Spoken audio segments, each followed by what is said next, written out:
예, 여러분 반갑습니다. 반갑고 고맙고 축복합니다. 마음교육선도대학 우리 광주여자대학교 인간과 본성 제13주 공부를 합시다. 지난 12주 플라톤의 이데아, 그리고 동굴의 비유, 그리고 영화 매트릭스에서 자유와 진실의 의미, 이런 공부를 좀 하면서 13주 차에는 아리스토텔레스에 대해서 또 이어서 이야기를 하겠다고 했는데, 우리가 사실 10주 차에 아리스토텔레스의 행복론에 관해서 공부를 했어요. 그래서 13주 차에는 이제 전염병과 인간 본성, 이런 주제로 이야기를 나눠보려고 해요. 그리고 14주차는 이제 이 그 전염병과 인간 본성 13주차를 공부를 하다 보면, 특히 2차 시에 이제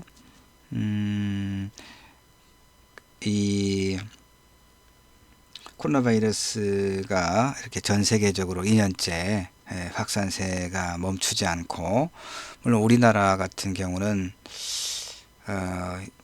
이제 지금 2021년 1학기 우리가 수업을 하는 이 과정 이때까지만 해도 하루에 뭐 600명을 이렇게 600명 이쪽 저쪽 뭐 500에서 한 600명 정도 확진자가 발생하고 있고, 백신 접종률도 상대적으로 좀 낮고, 그러기 때문에 여전히 일상이 조심스럽긴 해요.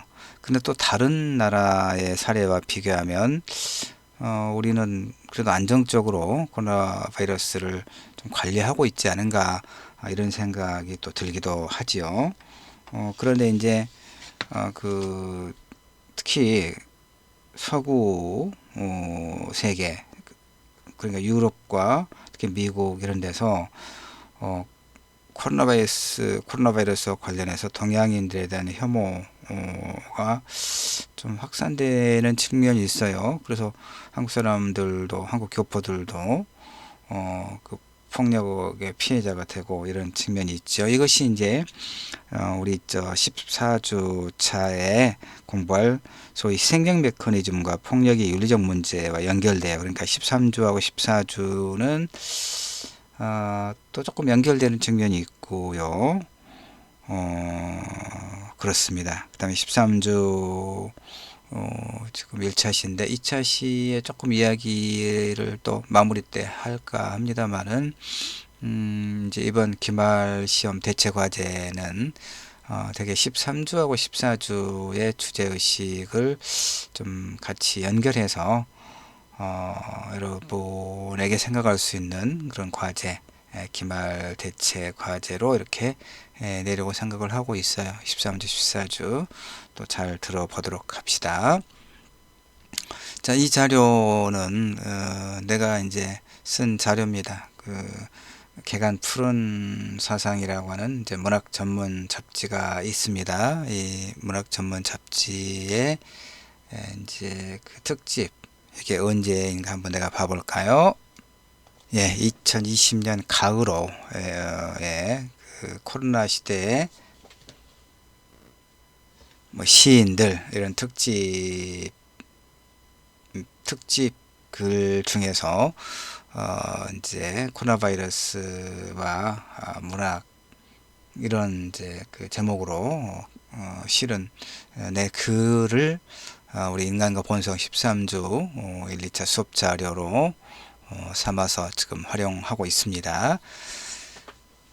시적절해요. 지금 2년 가까이, 지금 2년 차 이렇게 코로나 바이러스가 우리나라의 경우도 확산세가 멈추고 있지 않고, 이것 때문에 우리가 일상이 상당한 제약을 받죠. 어려움을 겪는 사람들은 뭐 말할 것도 없고, 뭐 이 코로나 바이러스로 인해서 피해를 보지 않은 사람이 어디가 있겠어요. 특히 우리 학생들도 이제 이렇게 비대면 수업을 많이 하니까 좀 답답하기도 하고, 그러겠죠. 수업을 진행하는 교수들도 우리 학생들에게 늘 이렇게 미안한 마음을 갖고 있습니다. 자, 전염병과 인간 본성. 내가 그 개건 푸른 사상에 발표했던 자료와, 그러니까 내용은 뭐 다를 게 없고요. 제목만 이제 우리 수업 그 자료이기 때문에, 수업 자료를 활용하기 때문에 전염병을 인간 본성의 측면에서 살필 수 있도록 그렇게 재구성했어요. 자,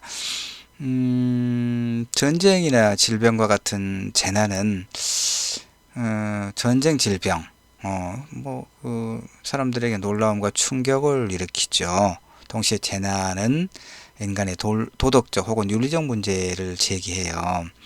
이 말이 무슨 말인지 알겠죠? 전쟁이나 질병과 같은 재난은 놀라움과 충격을 일으키죠.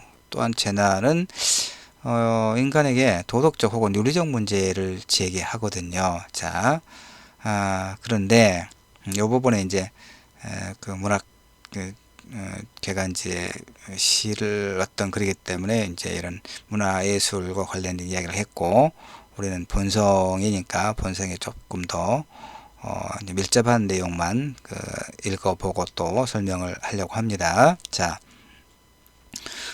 우리를 위협하는 미래 사건이자 재앙의 예견인 위험이 현실화된 재난의 시대. 그러니까 지금 우리 사실 뭐 이제 이런 측면은 있어요. 우리가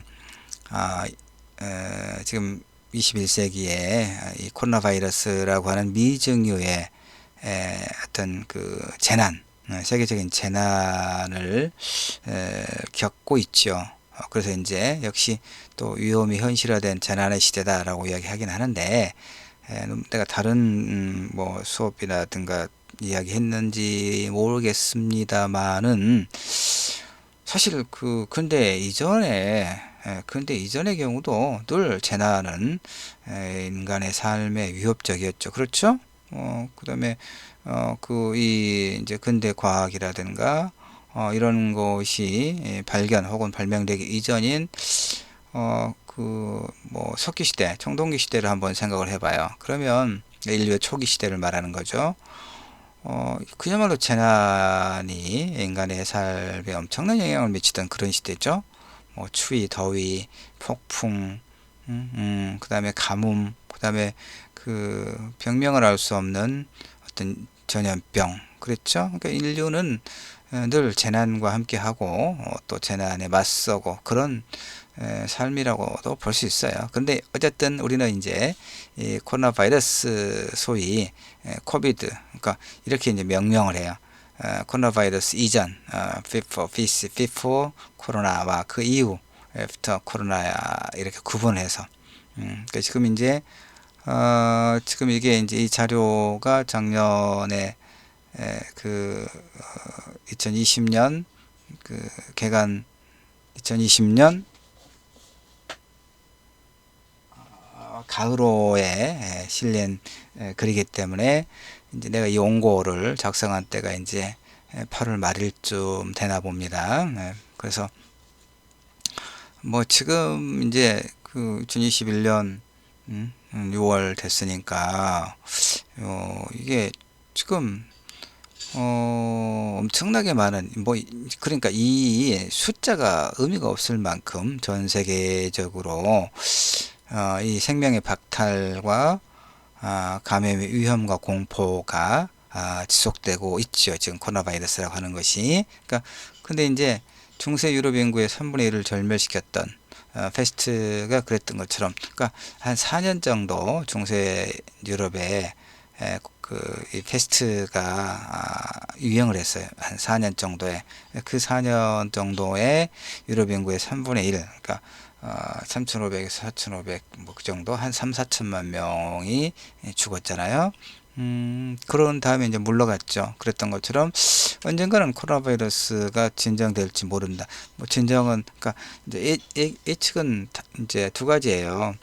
2021년 연말쯤 되면 이제 우리나라도 그렇고 전 세계적으로 지금 백신 접종을 어쨌든 이렇게들 하고 있으니까, 물론 다른 나라 보면 백신 접종을 해도 다시 또 엄청나게 또 이 확산세가 폭발하고 있고 그렇기 때문에 걱정이 많긴 하지만, 어쨌든 2021년 이제 12월 정도 되면, 우리는 11월을 이제 집단 면역 달성을 목표로 한다 그러는데, 어쨌든 이제 일정하게 시간이 가면 진정되지 않겠는가 이런 기대가 있는 반면에, 우리 독감이 그렇듯이 독감은 해마다 겨울철 되면 이제 많은 사람이 또 독감에 걸리죠. 그런 것처럼 코로나 바이러스도 그 사라지지 않고, 영원히 사라지지 않고 우리 삶과 함께 할 것이다 라고 이렇게 다소 이제 아무런 전망을 하기도 해요. 그런 어찌됐든 뭐 내년이라도 되면, 2022년이라도 되면 조금 진정이 될 거라고 우리는 또 기대를 하긴 하죠, 조심스럽게. 그러니까 언젠가는, 어쨌든 언젠가는, 그러면 그런 이제 문제는 우리의 삶이 결코 코로나 바이러스 이전으로 돌아가지 못할 것이다 라고 많은 학자들이 이렇게 이야기를 해요. 왜 그러냐?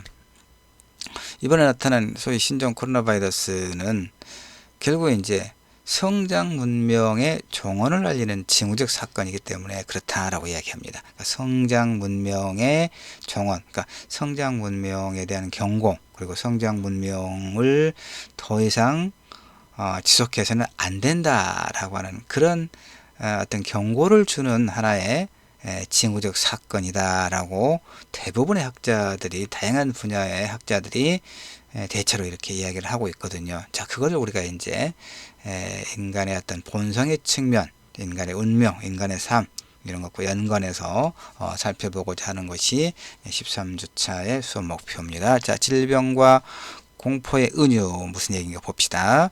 문명의 전환기에 가장 큰 영향을 미쳤던 것 두 가지가 전쟁과 전염병이죠. 뭐 질병이라고 할 수 있고, 역병, 대규모의 감염병을 역병이라고 하죠.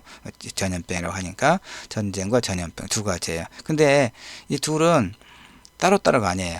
약탈적 성격의 성장 문명의 형성과 발전 단계에 따른 필연적 모순이다 라고 말할 수 있어요. 자, 이제 아래 약술하고 있는 역사 사건들을 통해서 보다 명징하게 이제 알 수가 있습니다. 자,希腊의 그리스를 말하는 거거든요. 그리스의 내전인 펠로폰네소스 전쟁 시기에 발생한 전염병으로 이제 아테네하고 그 스파르타 양쪽 진영으로 나눠져서 동맹을 맺고 서로 내전이 일어난 거거든요, 그리스에서. 근데 아테네 병에서 4분의 1과 아테네 인구 3분의 1이 죽었어요. 전염병. 원인을 알 수 없는 전염병으로. 그러니까 전쟁의 양상이 아주 달라져 버리겠죠.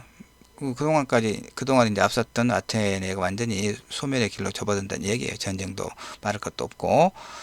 그래서 결국 이제 아테네 그런 이상과 찬란한 문화가 소멸의 길로 접어들고 말아요. 아테네를 휩쓴 역병을 이제 그게 뭔가가, 그때는 이제 근대 과학이 이전이기 때문에 그게 도대체 뭔지가 충분하게 규명되고 있지는 않아요, 여전히. 그렇지만 역사가 투기디데스가 쓴 펠로폰네소스 전쟁사를 보면, 어쨌든 전쟁을 수행하는 과정에서 유생 환경의 불량과 인구의 밀집이 바로 이런 전염병의 주된 발생 원인으로 꼽고 있거든요. 이것은 지금 코로나 바이러스 확산이 결국 생태계 파괴와 무관하지 않다. 특히 도시 인구의 밀집 등의 사정과 긴밀하게 연결되어 있다는 점에서 상당히 의미가 있죠. 보세요, 우리가 그 대도시 중심으로, 그러니까 사람들이 인구가 밀집된 대도시 중심으로 코로나 바이러스가 확산하고 있죠.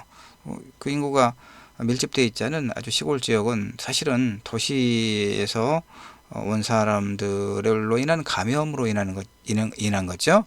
자, 마마 혹은 천연두로도 불리는 투창 역시 상당히 오랫동안 인류를 괴롭혀온 바이러스성 질병입니다. 아메리카 대륙에 상륙한 유럽의 침략자들은 투창 바이러스까지 함께 가져와서 1918년부터 31년까지 원주민의 3분의 1을 또 죽음에 이르게 했거든요. 1993년 흑인 여성으로는 처음 노벨 문학상을 수상한 미국 작가 토니 모리슨의 소설 자비는 17세기 말 미국에 살던 원주민들이 유럽인들에 의해서 멸족된 가장 중요한 이유 중 하나를 그들이 침략하면서 침략 행위를 하면서 같이 가져왔던 이 천연두로 인한 것으로 묘사를 하거든요.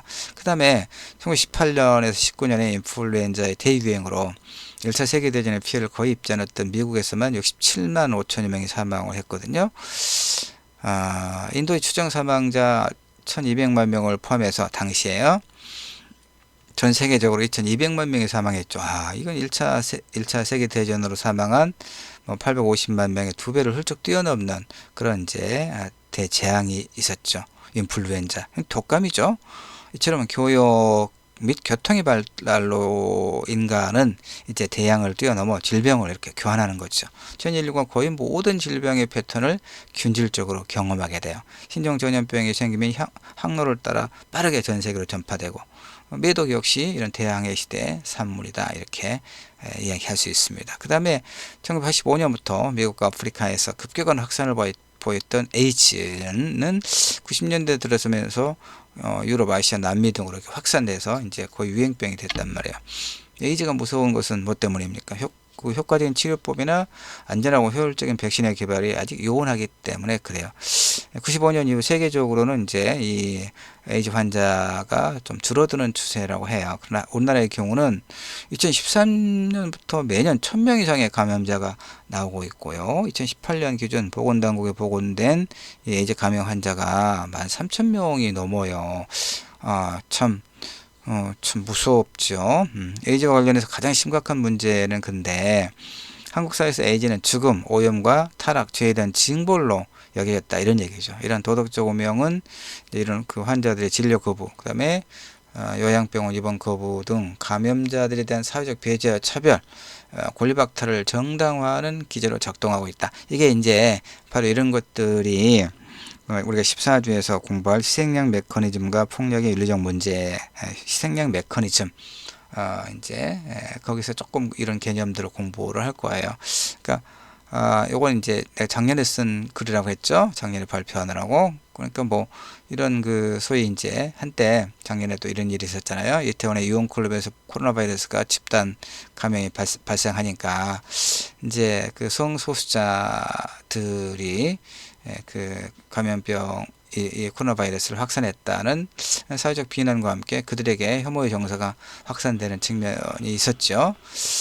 그러니까 수전 손택은 이렇게 이야기합니다. 자신의 은유로서의 질병에서 이렇게 질병을 둘러싼 은유들은 어떤 질병에 낙인을 찍고, 좀 더 나아가서는 질병을 앓는 사람들에게 낙인을 찍어 넣는다고 그 위험을 경계하죠. 사실 우리 이제 코로나 바이러스에 확산되었다가 그 치료를 받고 음성으로 이렇게 이제 회복된 환자들의 경우에 자신들이 주변 사람들에게 코로나 바이러스를 이제 감염시켰다는 그런 어떤 낙인이 있죠. 그러니까 그 사람들은 다른 사람, 주변 사람들과 이렇게 이제 예전처럼 스스럼 없이 어울리지 못하는 그런, 왜냐면 또 사실은 이 이제 감염, 누군가로 인해서 감염이 될 것 같은 그런 이제 두려움이 또 있기 때문에 그렇기도 해요. 자, 14세기 흑사병과 19세기 콜레라 대유행은 인류 문명의 전환에 영향을 끼친 전염병 역사로 기록되고 있는데요. 그러니까 여기 이제 간략하게 정리하면 이 서구 이제 중세 그 유럽에 이 패스트가 발생했던 것은 14세기 중엽에 몽골군이, 그러니까 이제 소위 정복 전쟁을 일으키죠. 그때 우리 그 무렵에 이제 고려도 이 몽골군의 침략으로 엄청난 어려움을 겪었죠. 하여튼 이때 몽골군이 중국 이제 중국을 거쳐서 저 서유럽까지 가는 거죠.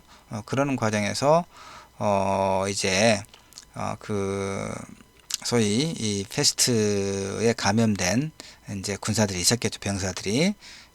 그래서 이렇게 몽골군이 실크로드를 따라서 후케이안의 크림반도 지역 국가들을 공격하는 과정에서 이제 이 패스트가 확산됐을 것으로 봐요. 그런데 이제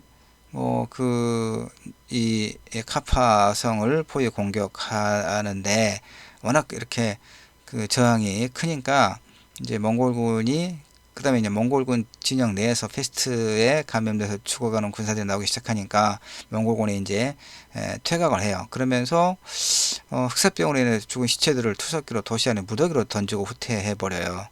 그럼 많은 사람들이 질병에 감염된 채로 이제 탈출했겠죠. 이 카파성 안에 있었던 사람들이. 그래서 이제 전후파 상인들에 의해서 유럽 전역에 또 급속하게 이 패스트에 감염되는. 그래서 결국은 아까 얘기했지만 한 4년 동안에 유럽 인구의 거의 3분의 1에 해당하는, 여기는 또 6천만, 하여튼 굉장히 많은 인구가 죽음으로 죽었다는 얘기입니다. 이렇게 지금 이 계속해서 이 많은 사람들을 생명을 박탈한 세계적 차원의 이런 역병의 역사를 보고 있습니다. 그러니까 결국 뭡니까? 교육, 약탈적 성격의 교육과 약탈적 전쟁이 결국은 이런 전염병, 감염병을 그 지역 피정복지의 사람들에게까지 감염시켰다는 것을 우리가 보고 있죠. 다시 말해서 질병과 전쟁이 함께 이제 가고 있는 그런 모양을 보고 있어요. 그래서 예, 이 그림 보면 이제 페스트로 인해서 죽어가는 유럽 사람, 유럽 사회를 보고 시체로 가득하죠. 예. 그래서 이제 어떤 문제가 발생합니까? 지금 뭐 계속 그 이야기를 하고 있습니다. 이렇게 여러 가지. 그다음에 이제 또 이제 만주 1910년과 11년에 만주에서 발생한 패스트가 또 대유행해서 이쪽에서도 5에서 6만 명의 사망자를 내고도 이제 매년 발생했다 이런 얘기고요. 그 다음에 19세기 후반에 조선에서 발생한 콜레라는 수많은 사람들 생명을 앗아갔어요. 그러니까 7월 25일 하루만 해도 1,400여 구의 시체가 도성 밖으로 실려 나갈 정도로 많은 사상자를 냈다는 얘기죠. 그 다음에 1660년부터 1884년까지 전염병에 의한 사망자 수가 10만 이상이 한꺼번에, 그러니까 전염병에 의한 사망자 수가 10만 이상이었던 때도 6회나 될 정도로 이렇게 19세기 조선 사람들을 죽음으로 내버렸던 전염병이 콜레라였다 이런 얘기죠.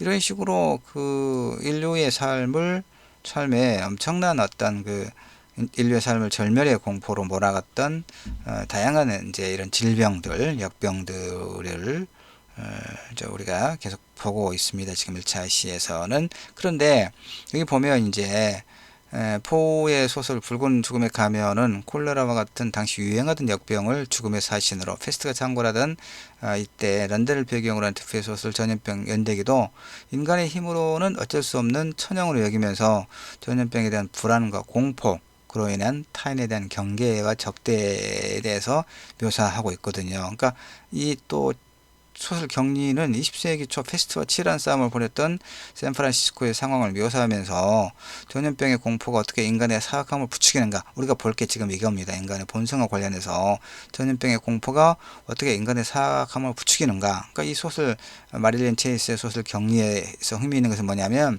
최초의 환자가 패스트 환자가 중국인이라는 점을 들어서 중국인에 대한 혐오의 정서가 확산하고 있는 거거든요. 보카치 데카메론 역시 이제 페스트가 휩쓸고 지나간 뒤에 거리 곳곳에 시체들이 아무렇게나 쌓여 있고 도시 전체가 폐허로 변한 피렌체를 배경으로 하고 있는데, 이 세속적인 욕망을 추구하고 그걸 인정하는 당대의 인간성을 이제 이 소설에 그리는 거죠.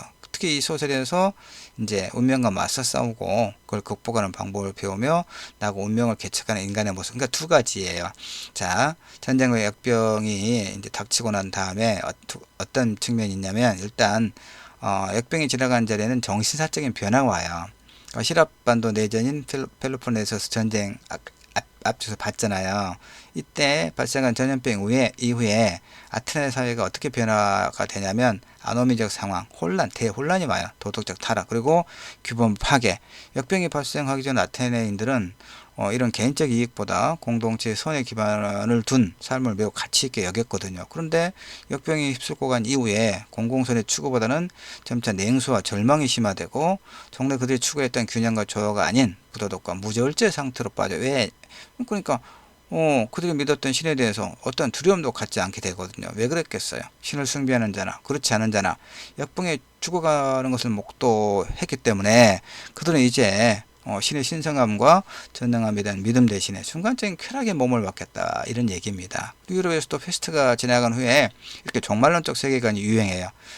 말세가 왔으니까 회개하라고 울부짖는 수많은 남녀들이 서로 채찍질을 하면서 40일 동안 헤매고 다녔단 말이에요. 펜타고행이라고 하는데, 그 페스트를 신의 징벌로 여긴 자들이 육체적 고통을 통해 신의 노임을 풀어 역병을 피하려는 그런 행위였죠. 십자가와 가죽끈을 손에 잡은 저울라 혹은 발라의 남녀가 성가를 부르면서 마을에서 마을로, 도시의 거리거리를 돌아다녔단 말이에요.